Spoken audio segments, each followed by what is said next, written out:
ஐயப்பனை நீ தலையில் தூக்கின்னு போகிறேன்னு அர்த்தம். அதனால தான் இருமுடி தலையில் வச்சாச்சுன்னா யாருக்கும் நமஸ்காரம் பண்ணக்கூடாது. குருசாமியாக இருந்தாலும் இருமுடி தலையில் இருக்கும்போது யாருக்கும் நமஸ்காரம் பண்ணக்கூடாது. ஏன் தெரியுமா? இருமுடி ஐயப்பன், ஐயப்பனுக்கு சமமானது. அதை இன்றைக்கி நான் பல யாத்திரிகர்களை பார்க்குறேன். ரயில்வே ஸ்டேஷனில் அப்படியே வைப்பாங்க. சபரிமலை ஏறி போகும்போது வழியில் இந்த தங்குற இடத்துல டீ சாப்பிடும்போது அந்த டேபிள் மேலே வைப்பான். இதெல்லாம் பண்ணவே கூடாது. வைக்கலாம். இப்போது நம்ம டீ சாப்பிட போகிறோம் சபரிமலை வழியில் அப்படின்னா இருமுடியை மடியில் வச்சுக்கலாம், மடியில் வச்சுக்கலாம்.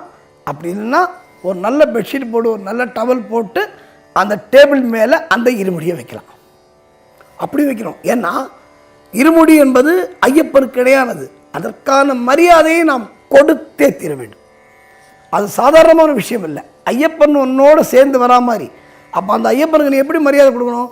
அதை மரியாதையோடு அந்த இருமுடியை காக்க வேண்டும் சாமிமார்கள்.